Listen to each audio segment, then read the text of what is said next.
Last week, President Trump signed a bill that repealed an Obama-era regulation that forced government contractors to comply with labor laws, specifically laws relating to worker safety and worker pay. If a company didn't comply with those regulations, they'd lose their federal contracts. Now this regulation is gone.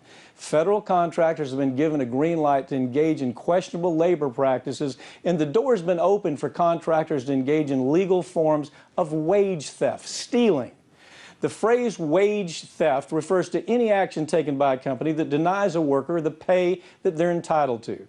There are many different ways that these corporation schemes can be carried out. The first is to simply deny the worker overtime for any hours that are worked beyond that 40 hours per week. Some businesses require employees to work far beyond the typical 40-hour work week, but they don't pay employees overtime pay, or they simply don't pay them for the extra hours at all. This is typical of salaried employees who aren't paid by the hour. Another typical scam that we see businesses pull off is to reclassify employees as independent contractors. When this happens, the companies simply pay their workers a set of amount, just a particular amount, regardless of how many hours that employee actually works. If the worker puts in more hours than they've been paid for, they never see the rest of the money that they've earned, and the corporation gets to pocket the difference. There are also instances, particularly in the garment industry, where workers only get paid for the amount of clothing that they fold, often a few pennies per item, causing the real hourly rate to hover somewhere around $3 an hour. And here's how bad the problem is. A 3-year-long study by the Department of Labor found that 85% of the garment industry in Southern California was found to be stealing wages from employees. These were companies like TJ Maxx and Ross and Forever 21. More than 660 investigations found that more than 5,000 of these workers had lost out overtime over $8 million because of wage theft. Across the country, the Labor Department's Wage and Hour Division managed to recover about $700,000 every single day in 2015 from employers who were illegally withholding wages from their employees. The victims of wage theft are typically in low-wage industries like textile or construction and manufacturing, with foreign workers falling prey to predatory businesses because they're the least likely to speak up and the least likely to be aware of labor laws.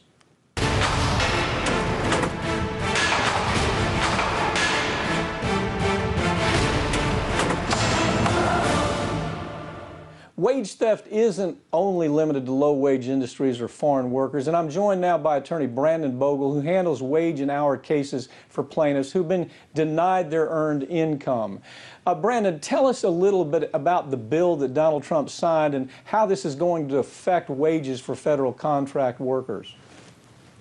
Yes, under the Obama administration, there was a rule implemented which basically required companies who were bidding for government contract work, which uses taxpayer funds, to undergo a background check, to disclose bad corporate acts like the wage theft, other unsafe work conditions, civil rights violations. And if the government found that there were such pervasive violations that it occurred, then they could deny them the actual contract. So the actual background checks that were required here were fairly basic, and the same background checks that general people like ourselves undergo to get a job anywhere. And now what President Trump has implemented here today and recently has actually changed that, and now they don't have to undergo the background checks, and they cannot be denied the actual contracts for committing these bad acts.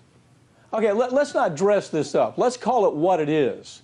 Trump signed a bill that now allows, well, it's already been going on. Corporations steal from employees. It's theft. It's just pure theft. It's simply stealing from employees. And it's not in any one area, but there's some areas where the biggest violations are taking place. What are those areas that we typically see this? Yeah, you're right. The violations are rampant, but unfortunately, we see it predominantly in areas where people are earning a low wage to begin with. And we're talking about hotel workers, construction workers, people that work at restaurants. It's those kind of people who are really preyed on. You mentioned the garment industry. That's another area where pervasive violations have been found. But unfortunately, it runs rampant among companies that already pay low wages to begin with. Okay, so you've got workers, you've got a labor market out there that's already under pressure. I mean, people are trying to get jobs, they're willing to take jobs in just about any kind of setting. One story that is particularly troublesome is where they're paid 3 pennies for every garment that they fold, and when you really do the numbers, you're talking about $3 an hour or something like that. But I think the troublesome thing about this story is that workers are slow to respond. I mean, you almost have to shake them and say, listen, you don't understand. Your employer just stole $100 from you this week. And so what has been your experience where it comes to dealing with clients on this issue? Why are they so slow to respond? They don't know the law, or are they just afraid of the issue? I think that part of it is they don't know the law. They don't want to lose their job. They're concerned about retaliation by their employer. And other people just, want to assume the best of their employer and want to assume also that the government is going to help them out. And we know that that's just not true. People have to take affirmative action to protect themselves and to really take action to understand the law or to engage somebody that's an expert in this area. Tell us how businesses typically, what are some of the scams? A lot of times, you'll hear people talk about this and they won't even understand how the scam works. They know something's not right, and they know that they have the sense that their employer is stealing from them in a big way, but they don't understand the scams. How do they pull off these scams? What are they?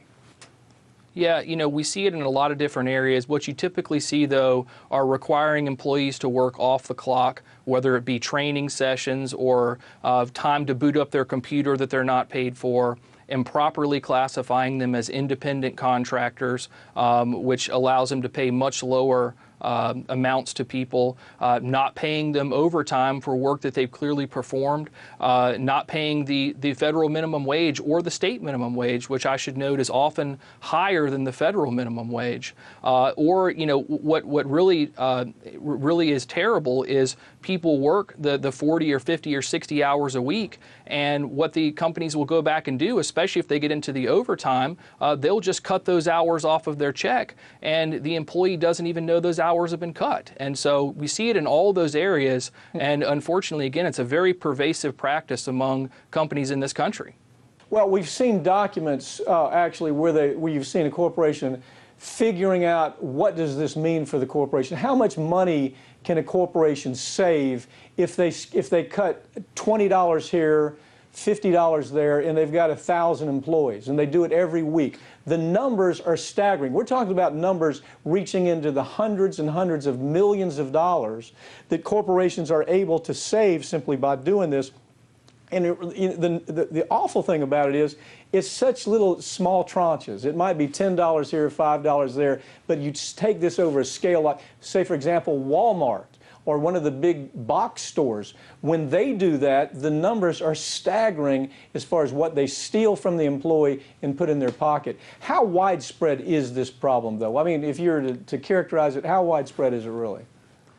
It is very widespread. I think it's safe to say that a majority of corporations out there engage in some form of wage theft, and they do it exactly the way you stated. For these employees, it's a death by 1,000 cuts. They take a little bit here, a little bit there, and it adds up to billions and billions of dollars. The Department of Labor, just since 2009, has uncovered violations which account for billions of dollars. And again, the Department of Labor is only scratching the surface. That is only a small amount of the actual violations that occur out there.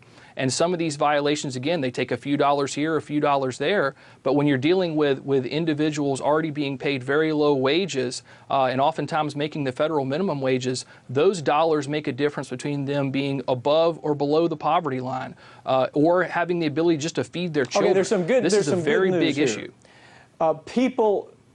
There's some good news here. People like yourself that have a specialty in this, when I talk to folks that attorneys that handle these kinds of cases.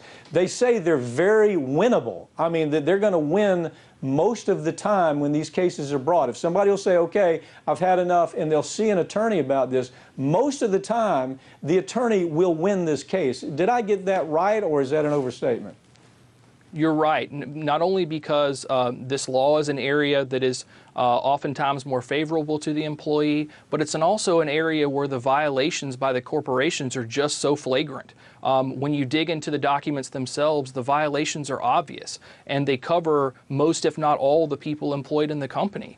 So the violations themselves are so obvious that we are able to win a vast majority of these cases if people are just willing to stand up against their employer and do so, which is very important to do to stop the violations from continuing to occur. Brandon, in about a minute, one thing that I've seen as I've read about these cases, and I've watched the work that people like you do, you're always talking about the idea that the decline in labor union protections is one big reason this is happening. In about 30 seconds, give me your take on that, would you? Yeah, the decline in the labor unions is a big issue for employees in this country. It's a big problem for them, and especially now when you're entering an era with this administration that is not going to protect employees. This is a time where labor unions could be so important, and their decline has been catastrophic for employees across this country. And we can only do our very best to try to change that, because it's necessary to have those kind of basic protections for employees. Robert, I'm glad you're out there. If people hear about it, if they're watching this segment, if you think this is happening, see an attorney who specializes in this area. These cases are very winnable.